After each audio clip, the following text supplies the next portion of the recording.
Ganga academy YouTube channel में आपका हार्दिक वंदन एवं अभिनंदन है। आप सभी गंगा अकेडमी चैनल से जुड़िए, अधिक से अधिक शेयर कीजिए, सब्सक्राइब कीजिए, लाइक कीजिए, कमेंट कीजिए। आप जिस टॉपिक पर वीडियो चाहते हैं उस टॉपिक पर आप कमेंट कर सकते हैं।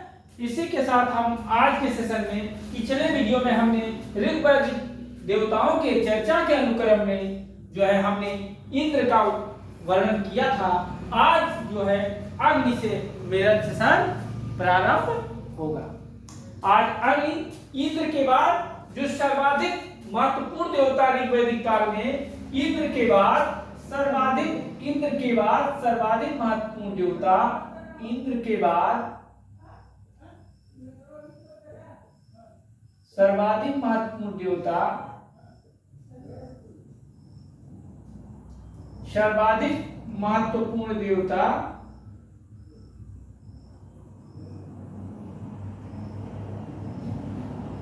देवता अग्नि, जो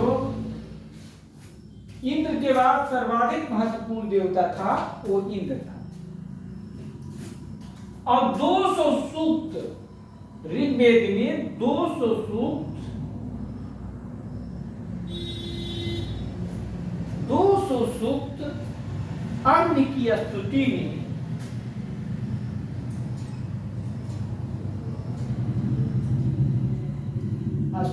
में उल्लिखित है। 200 सूक्त ऋग्वेद में इंद्र के लिए आया है। 200 सूक्त ऋग्वेद में अग्नि के लिए आया।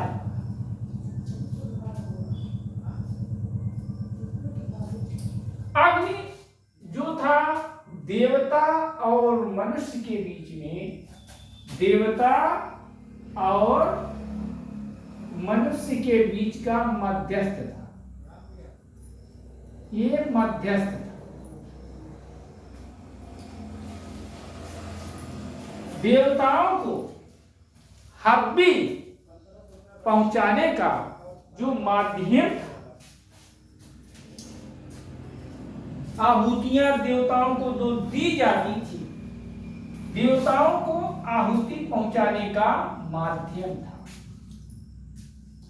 देवताओं को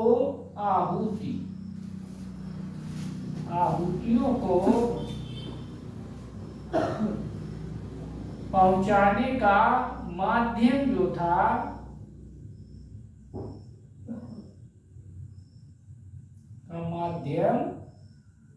वो था अग्नि। अग्नि देवता देवताओं को आहुतियों को पहुंचाने का कार्य करता था।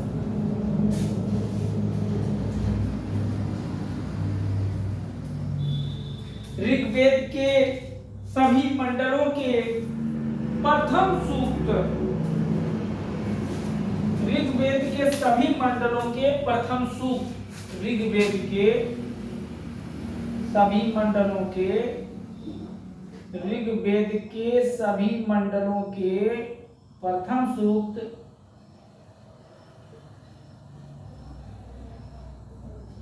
के प्रथम सूक्त अग्नि को समर्पित है।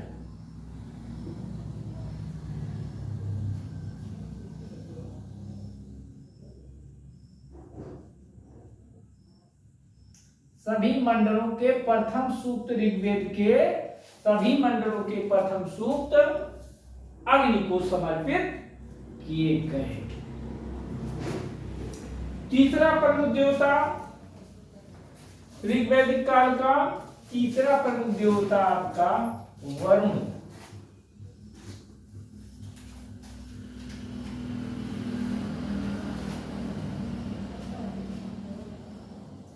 तीसरा प्रमुख देवता वरुण।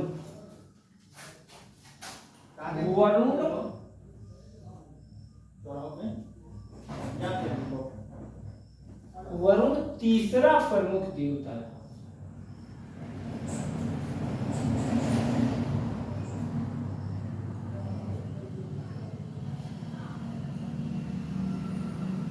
ऋग्वेद में ऋग्वैदिक काल में आर्यों का जो तीसरा प्रमुख देवता था वह वरुण था। वरुण शब्द 30 बार आया है ऋग्वेद में। वरुण शब्द ऋग्वेद में 30 बार आया है।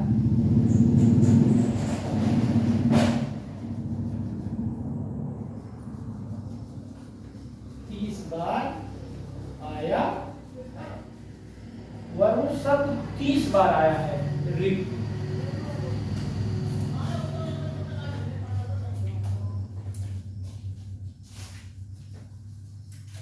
नदियों, जल एवं समुद्र का देवता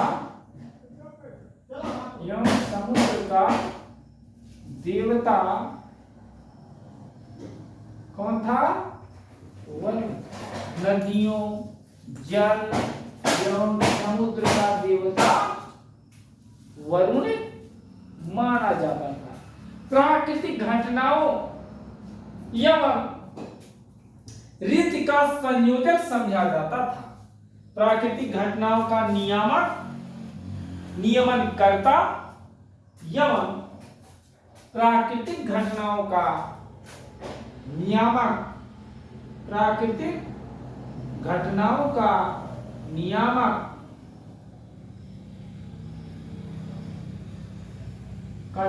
माने नियंत्रित करता था। प्राकृतिक घटनाओं का नियामक एवं ऋतु का संयोजक।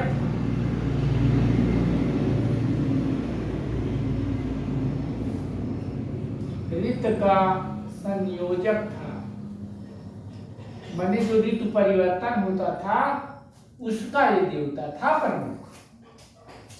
प्राकृतिक घटनाओं का नियामक होने के साथ साथ ऋतु का संयोजक माना जाता था वरुण देवता को। वरुण को ऋतस्य गोपा कहा, इसीलिए वरुण को ऋतस्य गोपा, वरुण को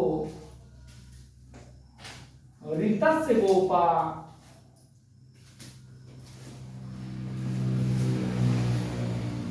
ऋतस्य गोपा भी कहा गया है।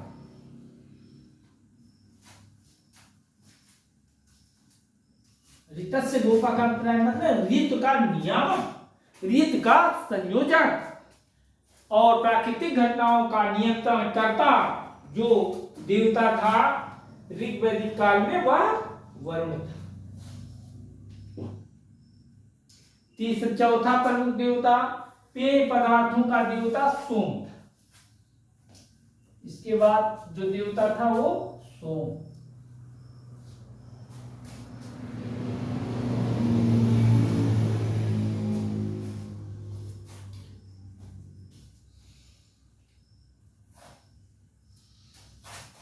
सोम जो था ये पेय पदार्थों का देवता था।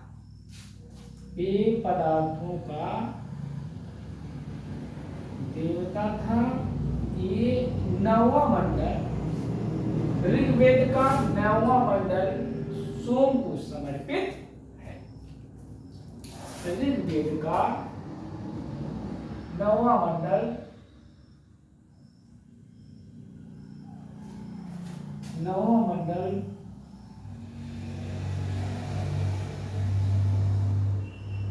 सोम को समर्पित है। 9वां मंडल सोम देवता को समर्पित है। बाद में सोम को चंद्रमा के पर्याय के रूप में देखा गया। बाद में सोम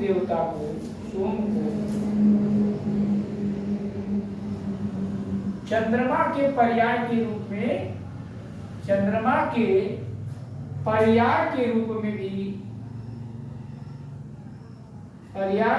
में भी देखा गया।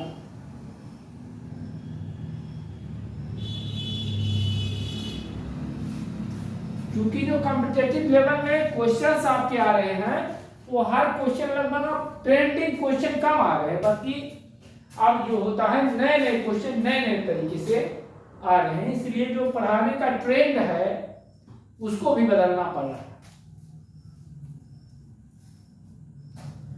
इसके बाद एक ऋग्वैदिक काल का देवता था मरुत।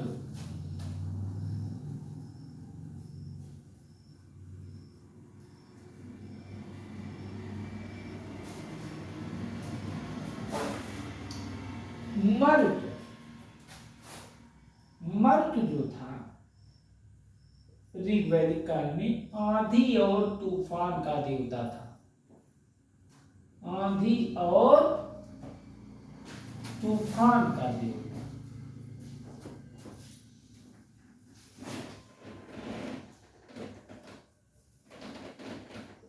ये आंधी और तूफान का देवता ऋग्वैदिक काल में था और ये इंद्र का मित्र होता था। इंद्र का मित्र था।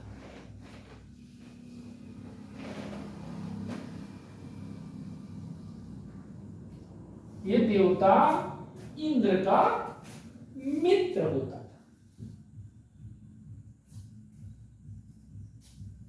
पृथ्वी जो थी वो मरुत की माता और रुद्र जो थे, पृथ्वी मरुत की माता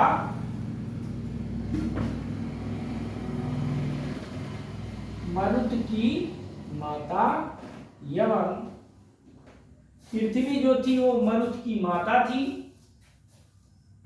और रुद्र जो है उसके पिता थे तथा रुद्र पिता थे।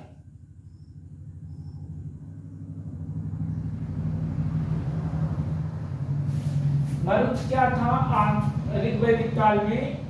मरुत जो है आंधी और तूफान का देवता था जो इंद्र का मित्र था। पृथ्वी मरुत की माता तथा रुद्र मरुत के पिता थे। पर्जन्य जो था,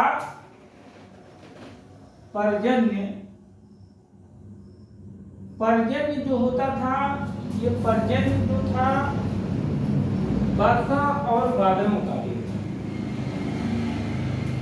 वर्षा एवं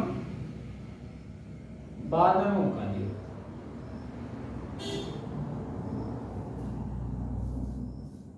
वर्षा एवं बादलों का जो देवता था ऋग्वैदिक काल में वह पर्जन्य। पूषण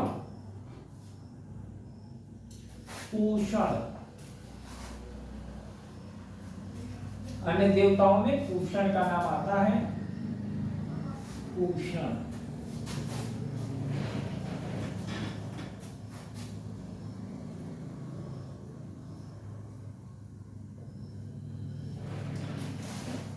ऋग्वैदिक काल में पूषण पशुओं का देवता होता था। ये जो था पूषण जो था ये पशुओं का देवता था।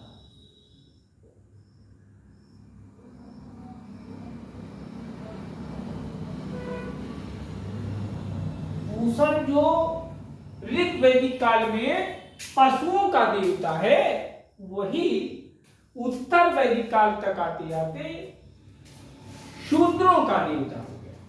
शूद्र का देवता हो गया। इसे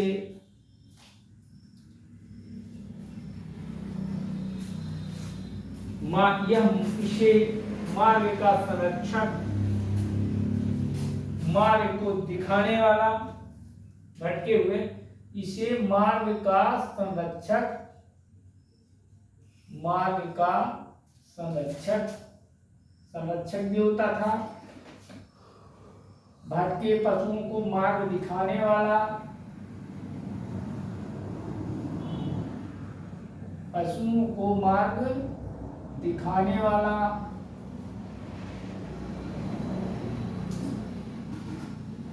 मार्ग दिखाने वाला देवता, मार्ग दिखाने वाला देवता। पशुओं भटके हुए पशुओं को मार्ग दिखाने वाला देवता था यह मार्ग का संरक्षक माना जाता था। जो उत्तर वैदिक काल तक आते आते वैदिक काल में शूद्रों का देवता हो गया।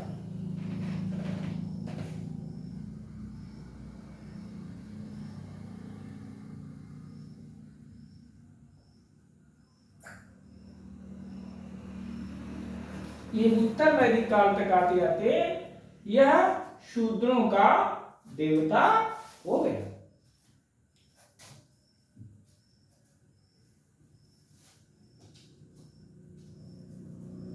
विवाह के अवसर पर विवाह का एक पॉइंट इसमें और आपका बहुत अच्छा है, विवाह का प्रमुख देवता यही था। विवाह का प्रमुख देवता ये पूछा जाता है कि ऋग वैदिक काल में विवाह का प्रमुख देवता कौन था, तो कौन होगा, पूषण।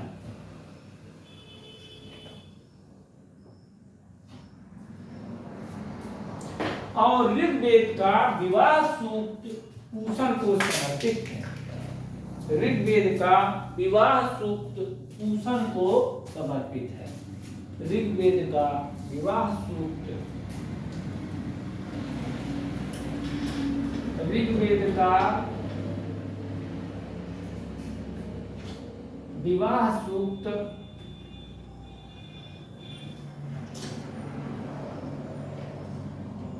पूषण को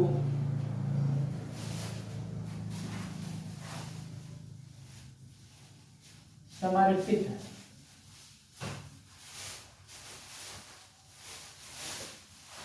जो पूषण है इसको विवाह के सारे सूक्त ऋग्वेद के समर्पित। सूर्य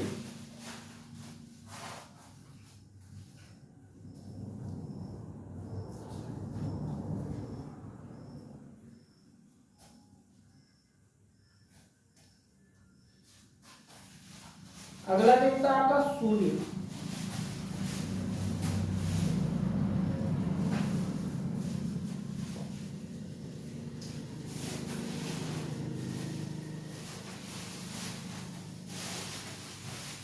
सूर्य देवश के पुत्र थे। किसके पुत्र थे, देवश के पुत्र थे।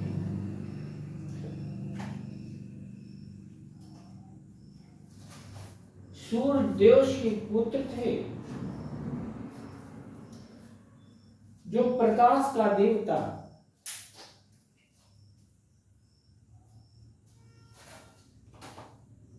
देवश के पुत्र प्रकाश का देवता,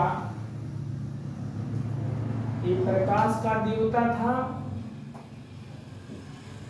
ऋग्वैदिक काल में प्रकाश के देवता है।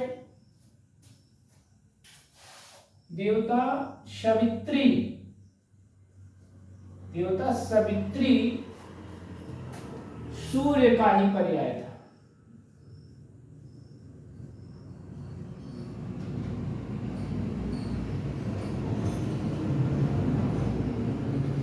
देवता सवित्री सूर्य का ही पर्याय था।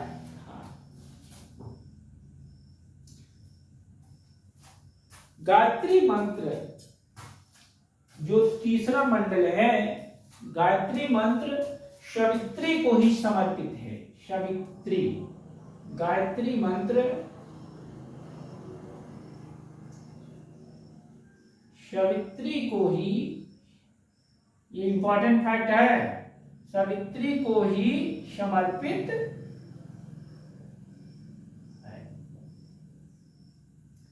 गायत्री मंत्र किसको समर्पित किया गया है, जो सवित्री अर्थात सवित्री को समर्पित किया गया। सूर्य जोश के पुत्र। अरण्ययानी अगला देवता था, अरण्ययानी। अरण्ययानी अरण्ययानी जो ऋग्वैदिक काल में थी, ये जंगल की देवी थी।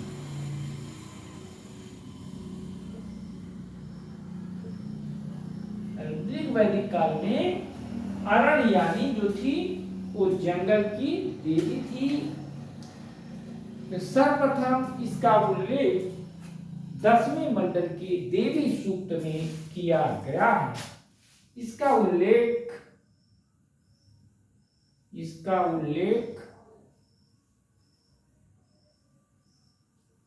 ऋग्वेद के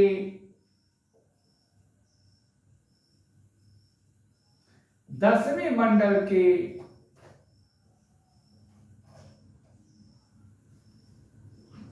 देवी सूक्त में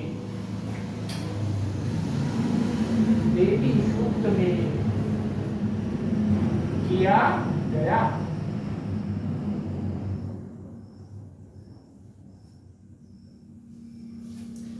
अरण्यानी, अरण्य का अर्थ होता है जंगल। अरण्यानी मतलब होगा देवी, जंगल की देवी। जंगल की देवी का उल्लेख जो है 10वें मंडल के देवी सूक्त में किया गया। इसके बाद दिसड़ा, एक देवता था दिसड़ा।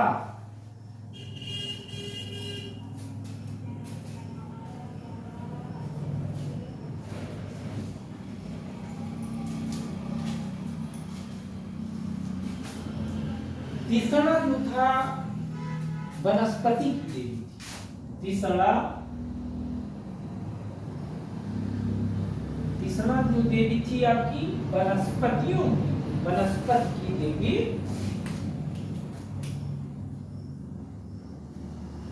वनस्पति की देवी थी। ये दिसड़ा वनस्पति देवी।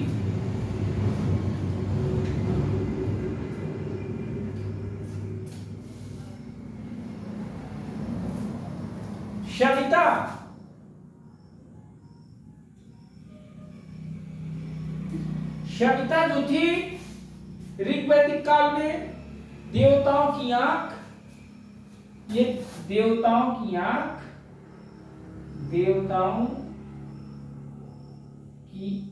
थी।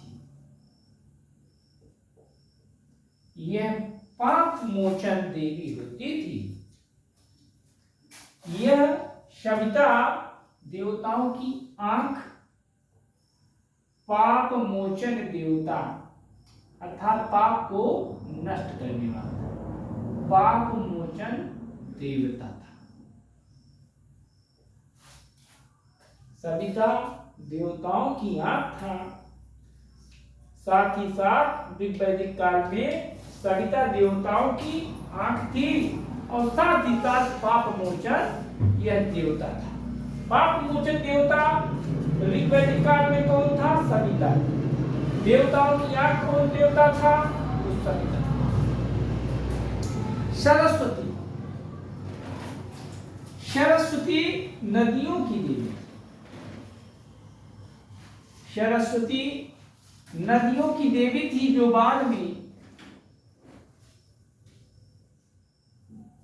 नदियों की देवी थी जो बाद में विद्या की देवी हो गई।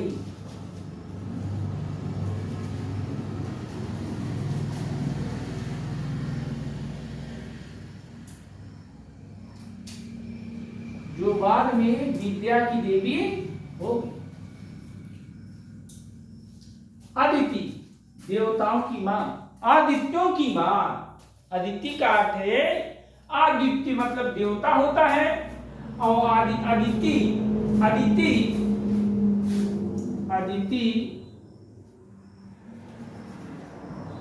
आदित्यों की मां। आदित्यों मतलब देवताओं की, देवताओं की मां। देवताओं की मां आदित्यों की मां थी। अदिति देवताओं की मां आदित्यों की मां थी। अश्विनी, अश्विनी जो था, अश्विनी, अश्विनी जो था ये देवताओं का भिषक वैद्य था। अश्विनी देवताओं का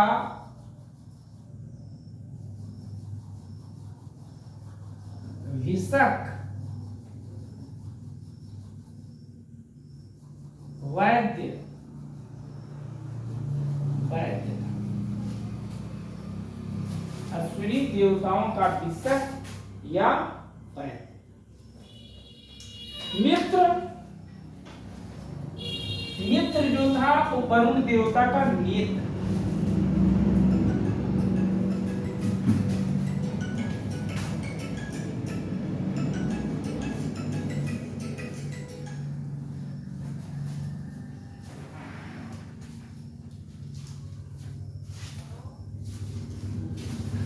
मित्र वरुण देवता का नेत्र, मित्र वरुण देवता का नेत्र था।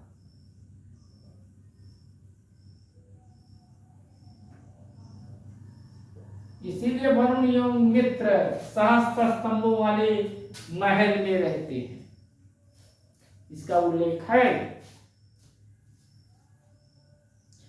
रुद्र, रुद्र जो था उग्र देवता, रुद्र उग्र देवता था।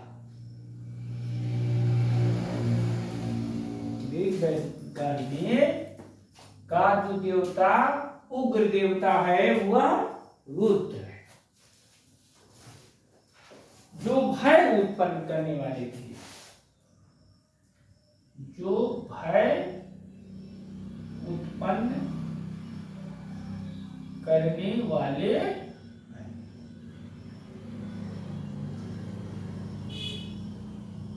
रुद्र जो देवता था ये उग्र देवता था ऋग्वैदिक काल का, जो भय उत्पन्न करने वाले थे। रुद्र को अन्य देवताओं की तरह बलि नहीं दी जाती थी, रुद्र को अन्य देवताओं की तरह बलि नहीं दी जाती, देवताओं की तरह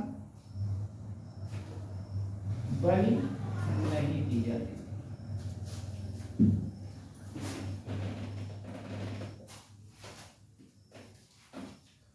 जो बलि जिस देवता को ऋग्वैदिक काल में नहीं दिया जाता था वह रुद्र था। ऋग्वैदिक काल का वह प्रमुख देवता जिसे बलि नहीं दी जाती थी वरुण, मित्र, रुद्र और सविता। तो क्या उनका सही होगा? ऑप्शन रुद्र सही हो जाएगा। आदित्य, आदित्य जो है देवताओं का समूह था, इसके अंतर्गत 8 देवता आते थे। आदित्य जो था देवताओं का समूह, देवताओं का समूह था।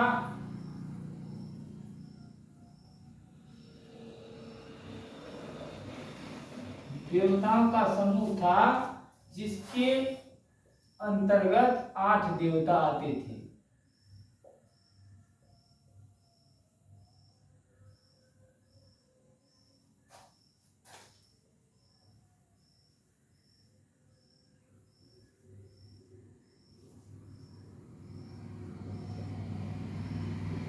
इसके अंतर्गत 8 देवता आते थे,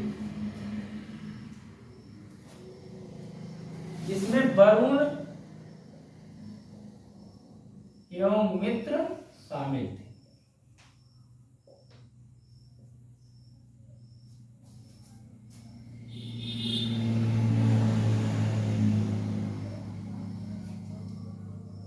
इसमें वरुण एवं मित्र शामिल थे। इसके अंतर्गत 8 देवता आते थे।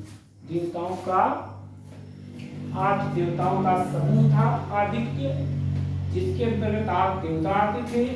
इसमें वरुण एवं मित्र शामिल थे। उषा, उषा का उल्लेख 300 बार किया गया है। उषा का उल्लेख 300 बार ऋग्वेद में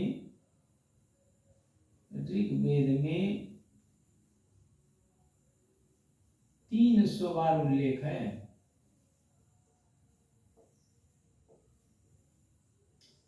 उषा का उल्लेख 300 बार है। जबकि 20 सूक्त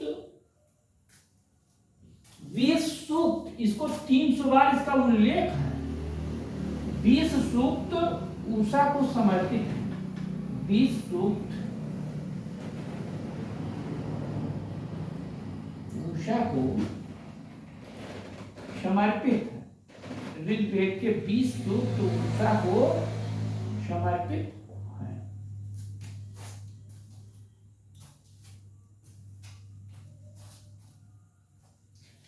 ये जो अलग से ऋग्वेद में 20 सूक्त अलग से उषा को समर्पित किए गए। तो आज जो है ये अभी इस टॉपिक में आपका ऋग्वैदिक काल के धर्म कंप्लीट हो गया। अब अगला टॉपिक आपका प्रारंभ होगा उत्तर वैदिक काल। उत्तर वैदिक काल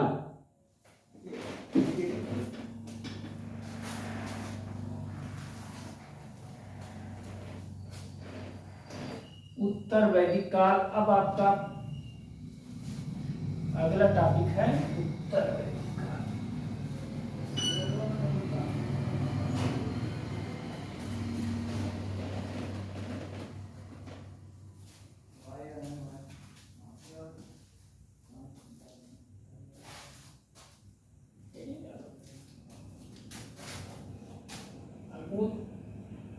उत्तर वैदिक काल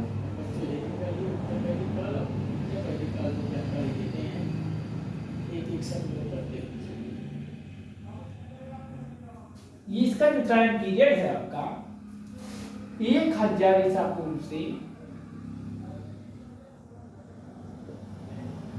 600 ईसा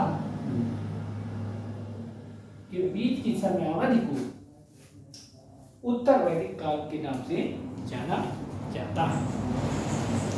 जो उत्तर वैदिक काल है इसमें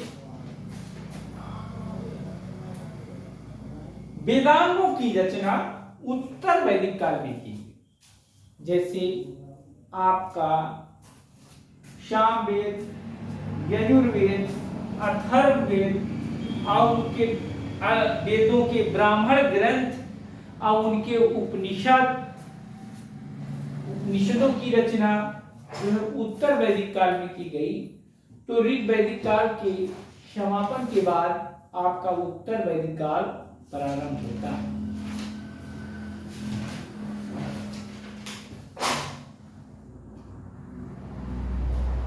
जैसा कि हम जानते हैं ऋग्वैदिक आर्यों का जो प्रमुख स्थल था, आर्य सभ्यता का जो प्रमुख केंद्र था ऋग्वैदिक काल में, आर्य सभ्यता का ऋग्वैदिक काल में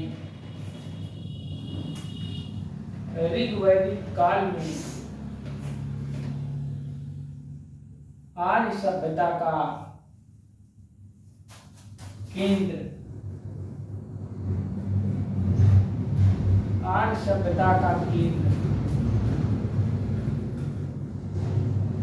सप्त सैंधोपदेश,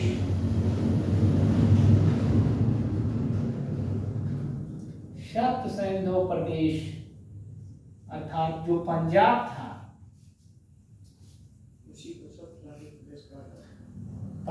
था, जिसे सप्त सिंधु प्रदेश के नाम से जाना जाता था। यह जो है ऋग्वैदिक काल में आर्य सभ्यता का प्रमुख केंद्र स्थल था।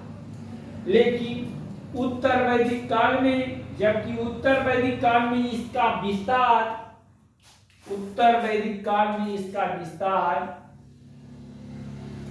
उत्तर वैदिक काल में इसका विस्तार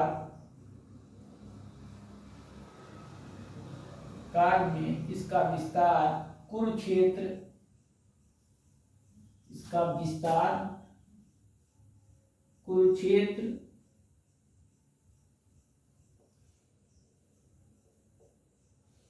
उत्तर वैदिक काल में इसका विस्तार कुरुक्षेत्र एवं गंगा जमुना के दोआब ब्रह्महर्षि क्षेत्र में हो गया। कुरुक्षेत्र एवं गंगा यमुना की दोआब एवं गंगा यमुना के दोआब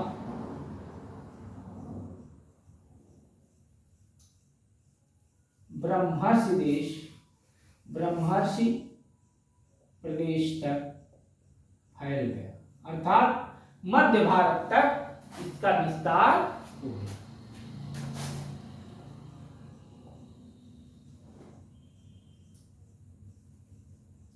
जैसे ऋग्वैदिक काल में आर्य सभ्यता का केंद्र सप्त सिंधु प्रदेश पंजाब था, जबकि उत्तर वैदिक काल में इस सभ्यता इसका विस्तार कुरुक्षेत्र से लेकर के गंगा यमुना के दोआब ब्रह्मर्षि प्रदेश या मध्य प्रदेश, जिसे वर्तमान में जानते हैं मध्य प्रदेश तक इस सभ्यता का विस्तार हो गया।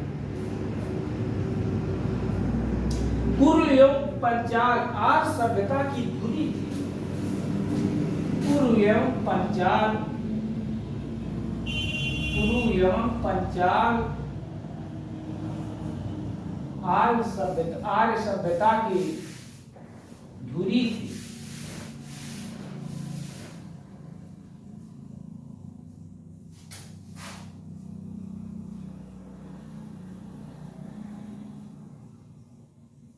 कुरु एवं पंचाल आर्य सभ्यता की धुरी थी।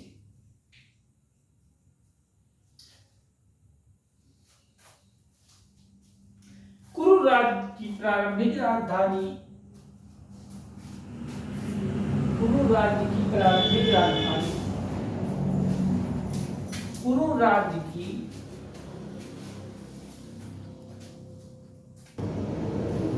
इसी के साथ आज की वीडियो में हमने आपको परिचित करा दिया है। आर्य ऋग्वैदिक काल के धर्म के विषय में हमने इस वीडियो में उत्तर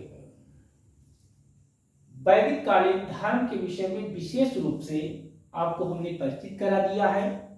नेक्स्ट वीडियो में उत्तर वैदिक काल के विषय में विस्तार से चर्चा की जाएगी और इसी के साथ हम अपनी कक्षा का समापन करते हैं और आप लोगों के लिए शुभकामना और आभार व्यक्त करते हैं।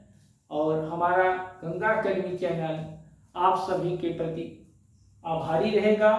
इसे आप शेयर कीजिए, सब्सक्राइब कीजिए, लाइक कीजिए। इसी के साथ हम अपनी वाणी को विराम देते हैं। जय हिंद, जय भारत।